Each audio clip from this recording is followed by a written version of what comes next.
L'univers Marvel regorge d'histoires et d'événements majeurs qui ont su provoquer un changement radical dans toute la chronologie. Ça va être le cas aujourd'hui avec l'histoire d'un des événements les plus importants de la Maison des Idées, Secret Wars. Prenez place et laissez-moi vous raconter cette histoire incroyable. Bonjour à tous, bienvenue sur la chaîne Le Lore. Il est essentiel d'évoquer en premier lieu l'origine qui conduira à la venue de Secret Wars afin de mieux appréhender cet événement. Tout débute avec une espèce extraterrestre connue sous le nom de Beyonder, créée par l'être cosmique Kal-Ora, lui-même engendré par les Célestes. Ainsi, les Célestes se trouvent à l'origine de cet ensemble. Les Beyonder ont été conçus pour préserver un certain équilibre dans le multivers sans y intervenir directement, évoluant en dehors du multivers dans un lieu nommé l'au-delà. Un jour, les Beyonder constatent l'arrivée d'une entité extrêmement dangereuse pour le multivers, un Dominion. Cette intelligence interstellaire, existant en dehors du temps et de l'espace, détient, on peut le dire, des pouvoirs divins. Étant incapables de le détruire à leur stade, les Beyonder prennent la décision d'anéantir le multivers actuel pour l'épargner du Dominion, dans l'espoir que le prochain multivers trouvera le moyen de le vaincre. Pour ce faire, les Beyonder provoquent dans chaque réalité du multivers l'apparition d'un individu nommé l'homme-molécule, doté du pouvoir de détruire une réalité à lui seul grâce à ses capacités explosives. Chaque dimension du multivers possède ainsi un homme-molécule qui, à sa mort, engendrera une explosion entraînant la disparition de sa réalité. Afin de garantir qu'aucune entité cosmique ne perturbe leur dessein, les Beyonder vont se rendre dans chaque dimension du multivers pour éliminer toute entité susceptible d'interférer, telles que les Célestes, les tribunaux vivants et autres entités cosmiques menaçantes pour eux. Ils entreprennent cette tâche dans chaque réalité. Parallèlement, sur la Terre 616, le Docteur Doom découvre le projet des Beyonder visant à détruire le multivers à l'aide de l'être moléculaire. Fatalis entre alors en contact avec celui de la Terre 616 et ensemble, ils parcourent le multivers dans le but de tuer chaque homme-molécule avant sa mort programmée afin de protéger le multivers et chaque réalité. Leur mission dure 8 ans. Au bout du compte, ils parviennent à éliminer des milliers d'êtres moléculaires à travers le multivers. Le truc, c'est que les Beyonder avaient minutieusement inscrit dans la chronologie de chaque univers le destin funeste de l'homme-molécule. Toutefois, en éliminant tous les êtres moléculaires avant leur mort prévue et en empêchant ainsi la disparition de leur univers, Fatalis a provoqué un dysfonctionnement chronologique dans le multivers, engendrant une série de phénomènes visant également à la destruction du multivers, les incursions. Un phénomène qui provoque la collision entre la Terre de deux réalités distinctes. Une chose qui va agir de manière conséquente sur l'intégralité du multivers. Chaque réalité entre en collision avec une autre, entraînant une à une la destruction du multivers. Face à cette situation, Fatalis suspend son projet d'éliminer les hommes-molécules pour les capturer en vue d'un autre plan. Pendant ce temps, Strange mène une investigation sur les incursions et découvre que Fatalis est le responsable de ce phénomène. Celui-ci lui explique alors qu'il a tenté d'entraver la destruction du multivers et qu'il a désormais un plan pour vaincre directement les Beyonder et utiliser leur puissance pour restaurer l'ordre des choses. Strange décide alors de les accompagner dans cette quête, voyant la sincérité de Fatalis à sauver les univers. En parallèle, à cause des incursions, le multivers se vide rapidement, jusqu'à ce qu'il ne reste plus que deux réalités, celle de la Terre 616, donc la réalité principale des comics Marvel, et la Terre 1610, donc la Terre Ultimate, où vivent Miles Morales et ses compagnons. Alors que ces deux réalités sont sur le point de se heurter, Reed Richards de la Terre 616 et celui de la Terre 1610, appelé le Créateur, conçoivent des vaisseaux particuliers nommés les radeaux, capables de résister à la destruction des univers. Je vous encourage vivement à visionner ma vidéo sur le Créateur pour plus de détails concernant cette partie. Et alors que les deux terres entrent en collision, de leur côté, Fatalis parvient à attirer les Beyonder en les provoquant. Une fois confronté à eux, Doom met en œuvre son plan en déployant des centaines d'hommes-molécules sur les Beyonder, les faisant exploser directement sur l'espèce de l'au-delà. Cela lui permet de s'approprier leur pouvoir et de l'utiliser pour rassembler des fragments de chaque univers détruit du multivers, créant ainsi une seule et nouvelle planète nommée Battleworld dont il devient le dieu. Ce moment marque véritablement le début de Secret Wars.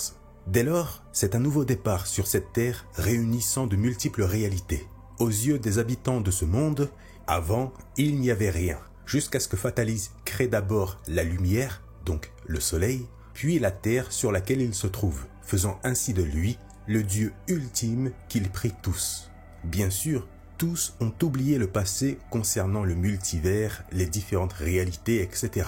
Sur Battleworld, les différentes régions représentant des fragments de réalité sont séparées en domaines, chacun étant dirigé par un baron choisi par Fatalis. On y découvre en premier lieu le domaine de Fatalis Guard, abritant la force policière de Fatalis, le corps des Thor, où chaque membre est doté d'un Mjolnir et des pouvoirs du dieu du tonnerre. De son côté, en tant que dieu, Fatalis possède plusieurs personnes qui agissent en son nom.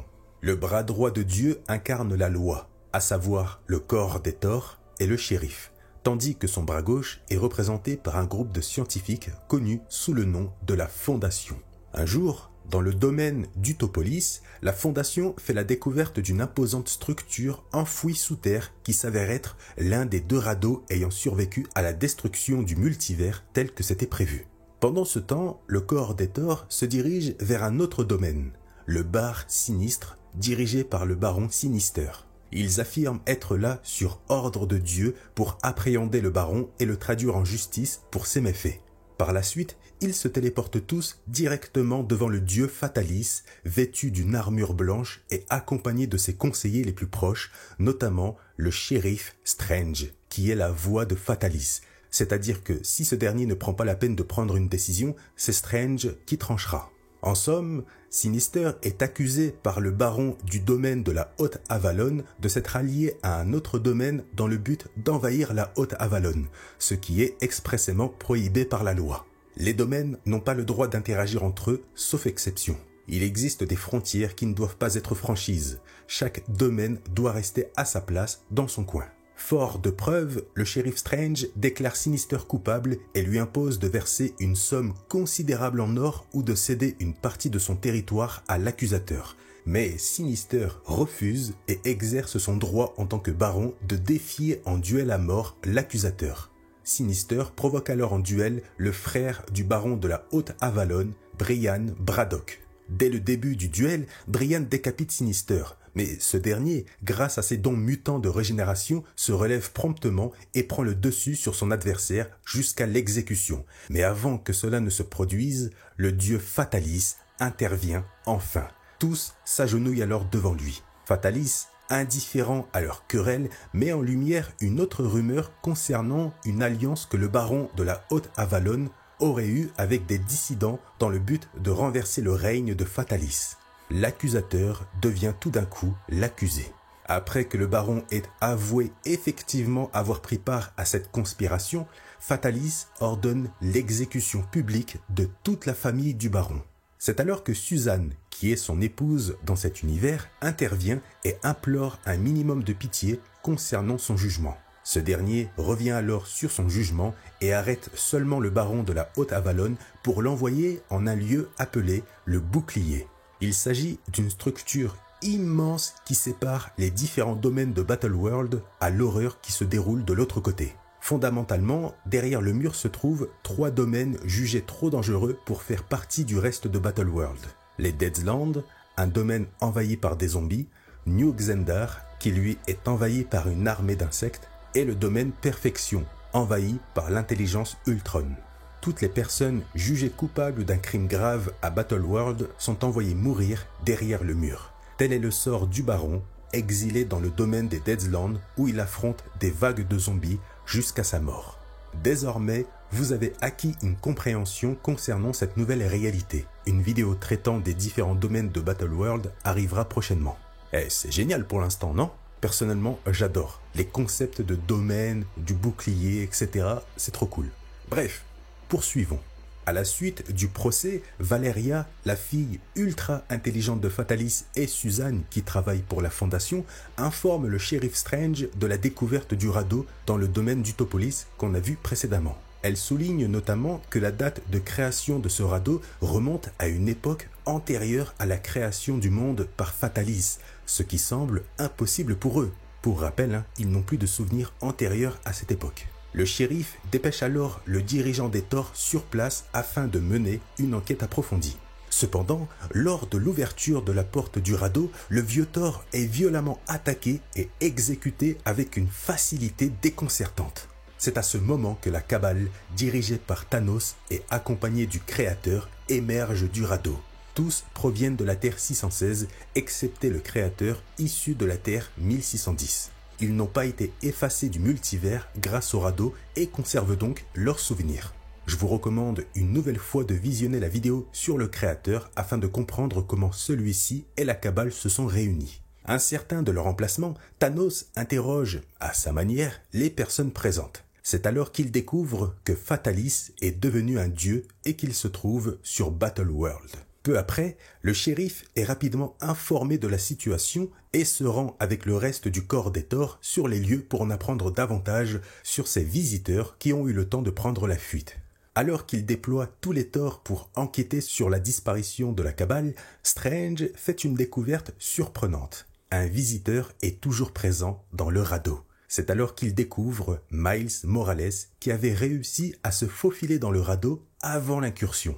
Au vu de sa découverte, Strange emmène rapidement Miles dans sa base secrète loin des regards, en particulier loin des yeux de Fatalis. C'est là qu'il révèle à Miles l'existence d'un autre radeau qu'il avait découvert 3 ans auparavant sans en informer personne.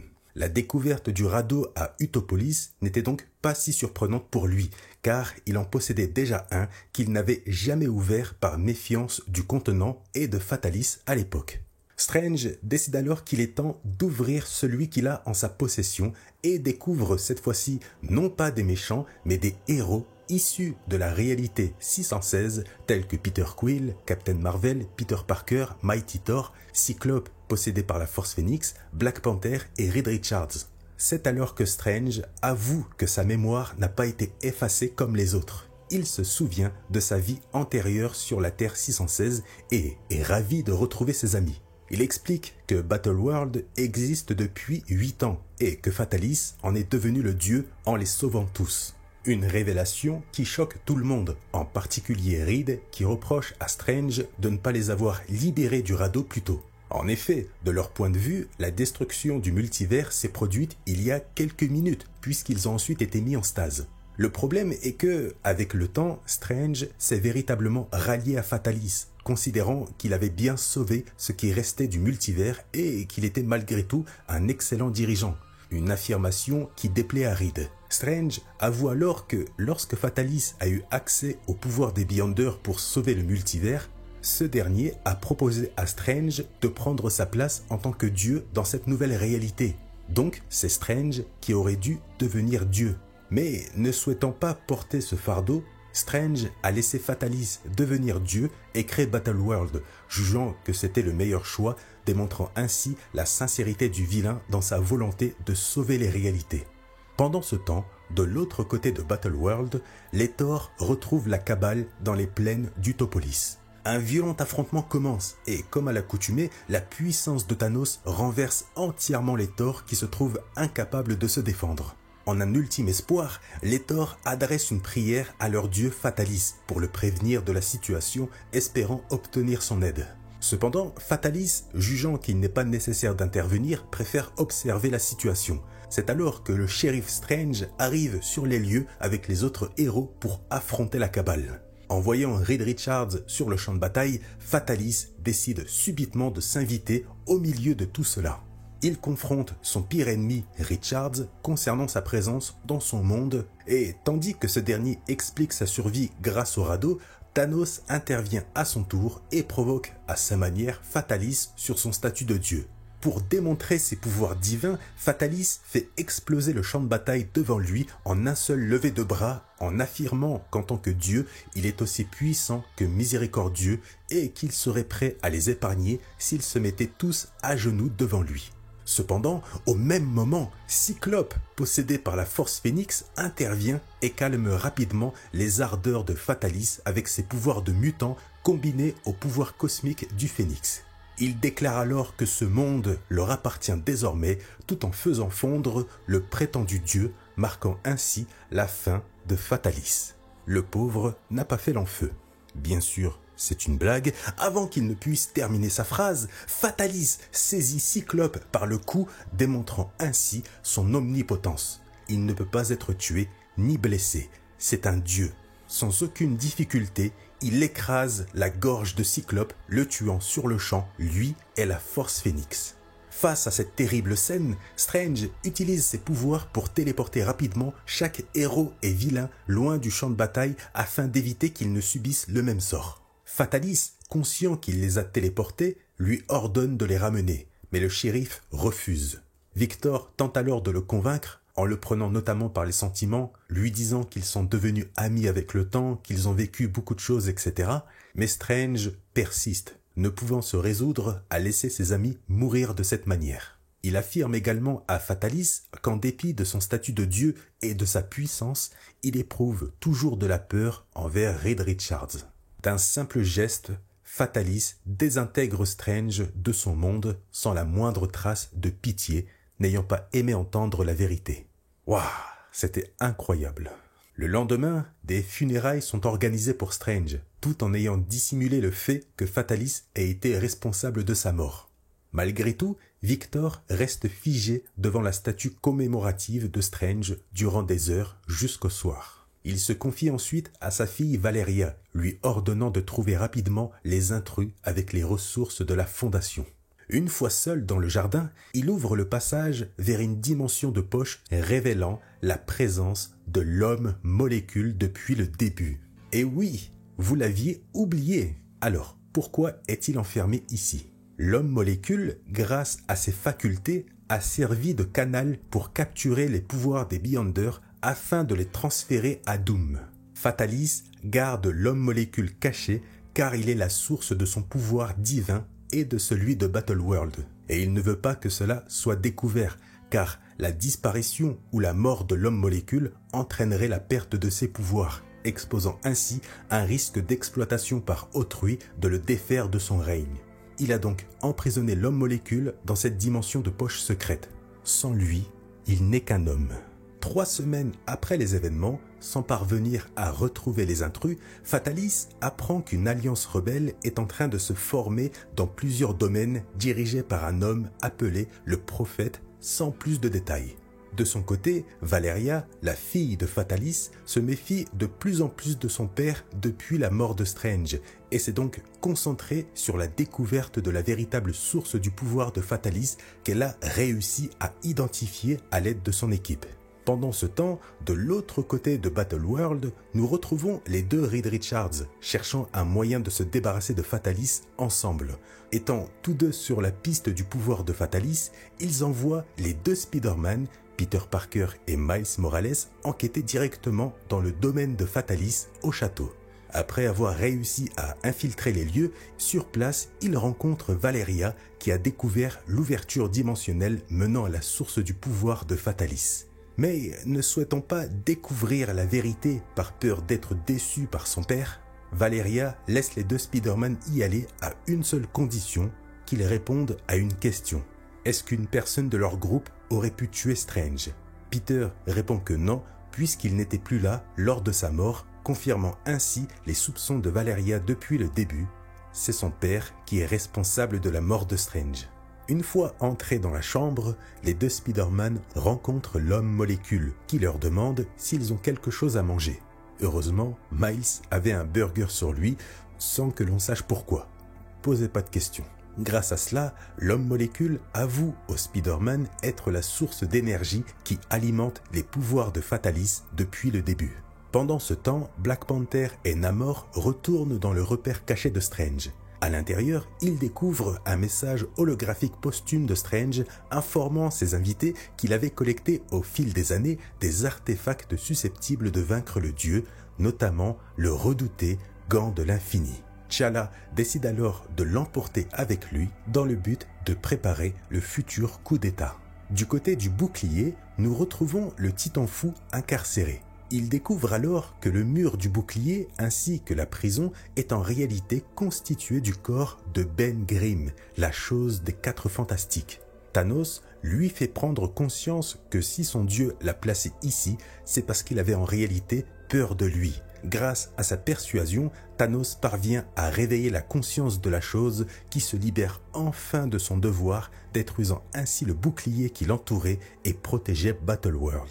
Parallèlement à tous ces retrouvailles, l'assaut sur le château de Fatalis de la part des rebelles est lancé. Fatalis observe la scène depuis son château, en voyant certains barons tenir les lignes contre les rebelles. Cependant, le baron Sinister, qui en réalité coopère avec Captain Marvel, trahit les autres barons en détournant son armée contre eux.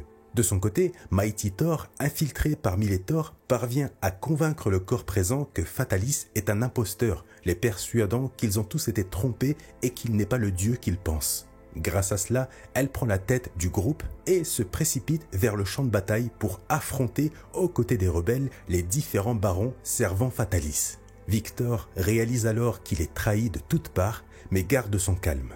Heureusement pour lui, au même moment, au-dessus du château arrive un héliporteur géant dirigé par le baron Maestro, qui envoie sur ordre de Fatalis son armée de Hulk directement sur le champ de bataille. C'est dingue, le gros bordel, mais c'est un bordel qu'on arrive à comprendre tellement c'est bien écrit et mis en scène. Pendant ce temps, de l'autre côté de Battleworld, T'Challa et Namor se retrouvent au niveau des longs murs du bouclier encore debout.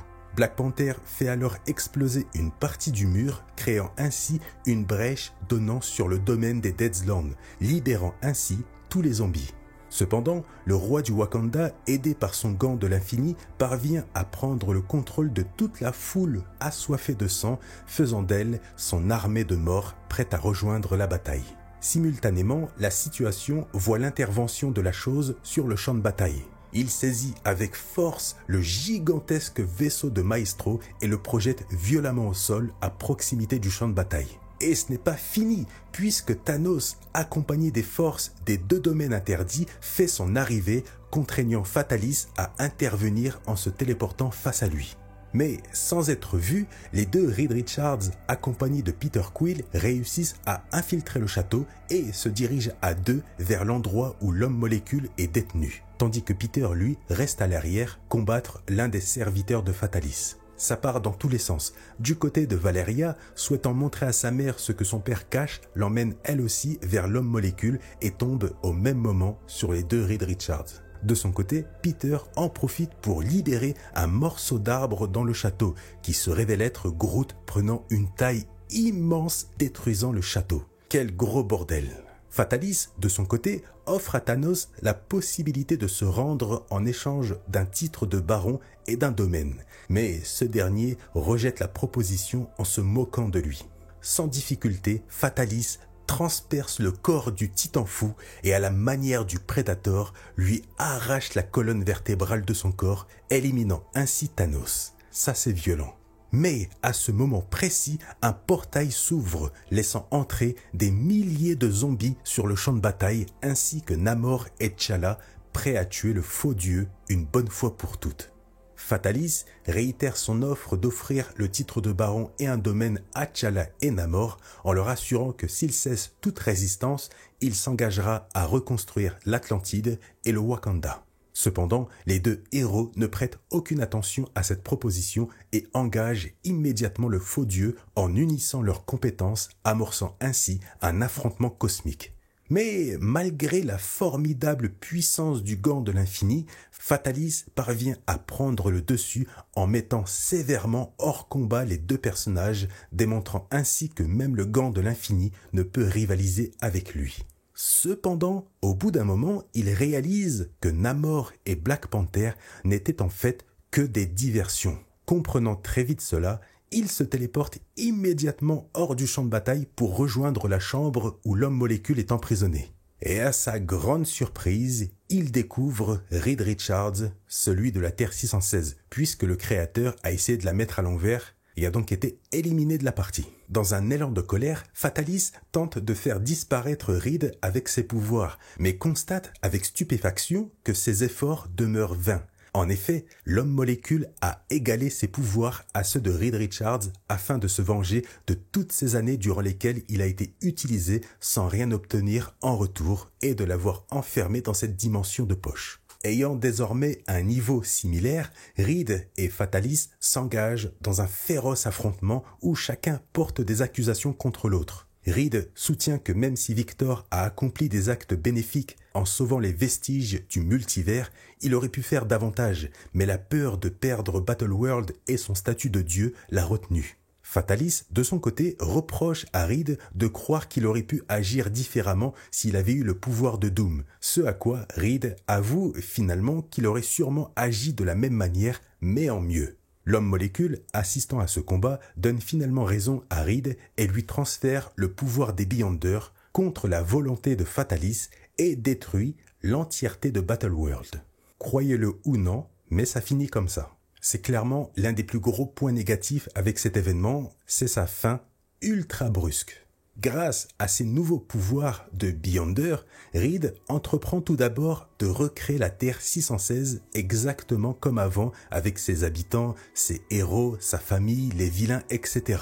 Ensuite, accompagné du reste de sa famille et de l'homme molécule, il remodèle le cosmos du multivers pour lui redonner vie et ainsi restaurer les réalités perdues. Reed a aussi fait en sorte de faire revenir Fatalis dans son château en Latverie tout en lui mettant en tête de faux souvenirs dans l'espoir qu'il prenne un chemin plus sain pour lui. Fin de l'événement Secret Wars.